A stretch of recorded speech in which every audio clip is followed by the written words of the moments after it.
Ganito din ba kayo mga Marikoy kung kailan oras na ng gabi ay doon pa kayo nagugutom? At dahil nga hindi nga namin natatapos yung pinapanood namin kay drama, ayan, puro kain na lang ang ginawa namin. Magluluto nga pala kami dyan ng hot silog with pancit canton. Pagdating nga namin dito sa kusina ay basang-basa nga ito. Lagi na nga lang kasing umuulan dito, hindi na natapos-tapos. At after nga punasan ni Sheena dyan ay kumuha na din siya ng kawaling maliit. At dyan niya nga lulutuin yung itlog na lulutuin niya na panglahok namin doon sa hot silog. Pinainitan nga pala niya yan muna bago niya inilagay yung mantika dyan. At habang pinapainitan nga niya yung kawali dyan ay babalatan niya na itong mga hotdog. At dahil nga mahilig kami sa hotdog mga Marikoy, kaya ang kinuha namin ay yung malaki na. Masarap kasi sa hotdog yung malalaki. Tapos tender juicy pa. Binalatan nga lang pala niyan isa-isa para mamaya ipiprito na niya yan. At pagkatapos nga pala niyang balatan lahat ng hotdog ay hihiwain naman niya ito ng pahaba. Hihiwain nga lang pala niya yan ng maliliit para mas maganda siyang tingnan. Sabi ko nga sa kanya ganito yung gawin niyang hiwa para mas maganda yung malapad. Tapos sabi niya sa akin ako na nga daw ang magdiretsong maghiwa kasi naumpisahan ko naman na din daw. Kaya ang ginawa ko mga Marikoy, hiniwa ko na nga lang lahat ito. Pasensya na nga pala kayo kung ganito yung boses ko mga Marikoy kasi galing po ako sa sipon. At dito nga ay mainit na yung kawaling maliit kaya naglagay na siya ng mantika dyan. Pagpiprituhan niya nga pala yan ng itlog na gagawin niyang sunny side up. Hindi nga pala niya dinediretso yung itlog doon kapag nagluluto siya sa kawali. Pinapadaan niya muna yan dyan sa mangkok. Tapos dyan na din niya nilalagyan ng mga ricado. Natatakot kasi siyang matalsikan kaya dyan muna niya yan nilalagay bago ilagay sa kawali. Tapos para malaman na rin natin kung hindi bulok yung itlog. Ginawa nga pala niya dyan, pinausok-usok muna niya yung kawali bago niya inilagay ang itlog. Pag ganyan kasi yung gawa niya, nape-perfect niya yung paggawa niya ng sunny side up.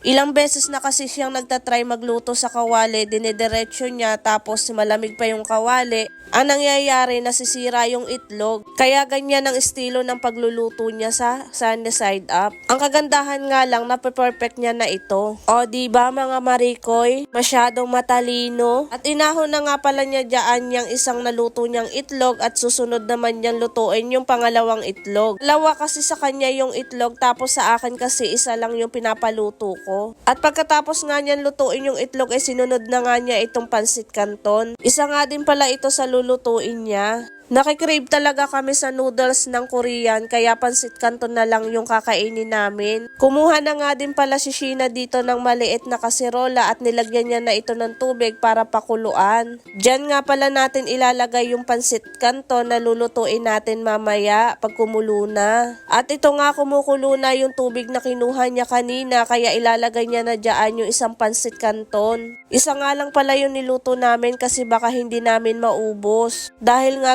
gagawa nga kami ng hot silog, baka masobra, hindi namin maubos, sayang naman. Kaya nga habang pinakukuluan niya yung pancit canton na nilagay niya dyan kanina, inahon niya na rin tong itlog. At next nga pala niyan ay nilagay niya na dyan yung hotdog. Grabe talaga ito si Sheena kapag nagluluto, hindi talaga pwedeng walang malalaglag. Palagi kasi meron nang hihingi sa kanya, kaya laging may nalalaglag. Lulutuin niya nga lang pala yung hotdog para mamaya ilalagay natin yan doon sa hot silog na gagawin natin. At dahil nga luto na itong pancit canton natin ay aahunin na natin ito. Tatanggalin lang natin yung tubig niyaan. Hindi na nga pala siya dyan gumamit ng salaan, gumamit na lang siya dyan ng tinidor para tanggalin yung tubig.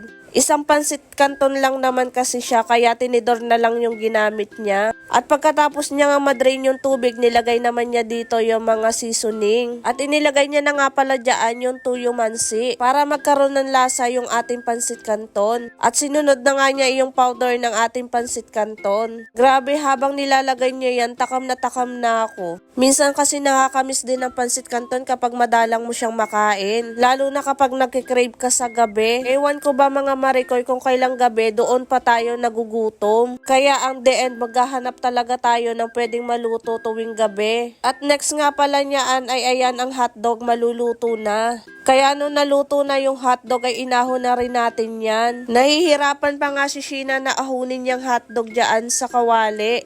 Kasi sobrang liit nga naman ang pinaglutuan niya. At ayan nga, may natira nga palang kanin nung naghapunan kami. Kaya yan na lang yung gagawin namin kanin pang toppings. At naglagay na nga si Sheena ng kanin na kaya niyang ubusin at sinunod niya na nga itong itlog. Nasarapan kasi kami doon sa nabili namin na hot silog na nakain namin mga marikoy, kaya ginawa din namin. At ito nga pala yung nagpapasarap dyan sa ating hot silog. Lagyan nyo nga lang pala yan ng gusto nyong dami ng liquid seasoning. May lasa na kasi itong seasoning na to kapag ito ang inilagay mo dito sa ating hot silog. Grabe mga marikoy, maghanap na rin kayo ng makakainin nyo dyan ngayon kung napapanood nyo ito ng 10 oras ng gabi. Dahil matatakam talaga kayo kapag pinanood nyo ito. Magluto na din kayo dyan kung ano yung makikita nyo sa rep nyo mga marikoy. At ako nga ay nag-prepare din ng para sa akin na kakainin ko. Dyan nga lang pala yan sa maliit na mangkok. Naglagay na nga din pala ako ng kanin dyan at inilagay ko na yung isang itlog na pinaprito ko sa kanya. At sunod ko nga inilagay dyan yung hotdog na natira doon sa kanyang inilagay kanina sa hot silog niya. At pagkatapos ko nga i-prepare yan, inilagyan ko na nga din yan ng liquid seasoning. Pwede mo nga rin pala yan lagyan ng mayonnaise kung gusto mo lang. At syempre, unang subo para sa inyo mga marikoy, unahan na natin ng pansit canton. Napakasarap talaga ng pansit canton mga marikoy. At syempre, tinikman na rin natin tong ating hot silog na pinagmamalaki ni Sheena. Masarap naman talaga lalo na kung hotdog at itlog ang magka-partner. O diba, parang nagbe-breakfast lang kami. Nako, sigurong matatakam kayo sa aking pagkain dito mga marikoy. At pagkatapos ko nga sumubo ay sumunod na nga din sa akin sumubo si Sheena. Kita nyo naman sa mukha niya na sarap